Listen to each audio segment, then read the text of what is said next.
joined now by New York City's mayor, Bill de Blasio.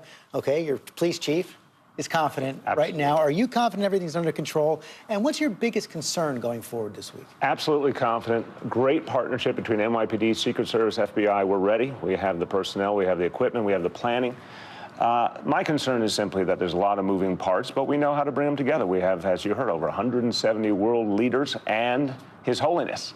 Never happened before at the same time, but the NYPD is absolutely ready. And you say this trip is a tremendous moment for New York. What are you most excited about? And I want you to respond. You heard Senator Rubio earlier in the program talking about the Pope's trip, making a distinction between the Pope's teaching on social issues and his teachings on economic issues. I would strongly urge Senator Rubio to go back and reread the Sermon on the Mount.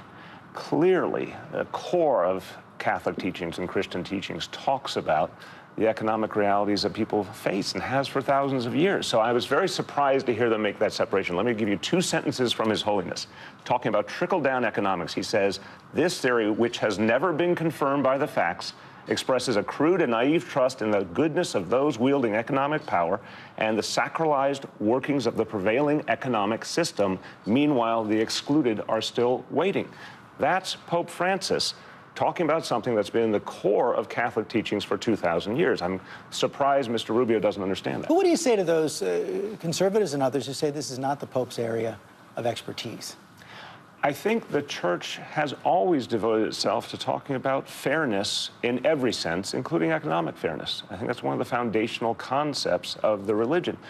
And His Holiness has captured the imagination of the entire world, Catholic believers and non-believers and people of all faiths, because he's talking about what a moral structure looks like that actually is inclusive. That's the power of this Pope. Yes, he is an incredibly compelling personality and communicator, but it's his ideas that are actually calling people to a different kind of world order. And I think when he comes here, to a country he's never been to before and talks before the United States Congress, I think it's going to be one of those moments we look back on and say this was a moment where American society and politics started to change. Let's talk about politics for a minute. You have not endorsed a presidential candidate yet, and I wonder if you're caught between your head and your heart. You worked for Hillary Clinton, but you line up, as I said earlier, with Bernie Sanders on a lot of the big issues. So how are you going to decide? What more do you need to know? Well, first of all, I'm very proud to be a Democrat right now because the Democratic field is talking about income inequality, talking about how to help working families, how to restore the middle class, talking about progressive taxation, I think quite honestly and forthrightly.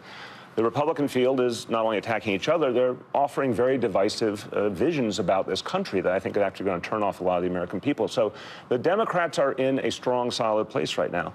I think even the world, though Hillary Clinton's been declining. See, I don't buy that theory at this moment because I think she's running a very good campaign because her vision is getting stronger and stronger. That is what essentially will determine the outcome, in my view. The people of this country, a middle class that's been stalled and stuck for a couple of decades now economically, people are looking for a strong vision. There was an incredible New York Times poll back in June that showed about 67% of the people in this country want income inequality addressed. They want to see a more just, progressive taxation system. They want to see things like child care opportunities for people and paid sick leave. This is what Hillary Clinton's talking about. This is what Bernie Sanders is talking about, the entire Democratic field. So I think the contrast is extraordinary. So how are you going to decide?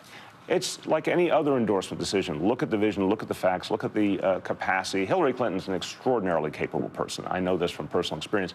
There are a few more areas I want her to flesh out in her vision, but I think she's been doing a great job. Look, I think the issue of wages and benefits we need to hear a little more on, certainly on the trade issue. But I do want to say, since she announced, she has consistently put forward a stronger and stronger vision literally each week. And that's very encouraging to me. And you don't think Joe Biden should get in? I think we have great candidates right now. I really do. I'm very comfortable with the candidates we have. I think the Democratic debate is a constructive, positive one. I think with the candidates we have, we'll do very well. Mayor de Blasio, thanks very much. Good luck this week. Thank you. Appreciate it.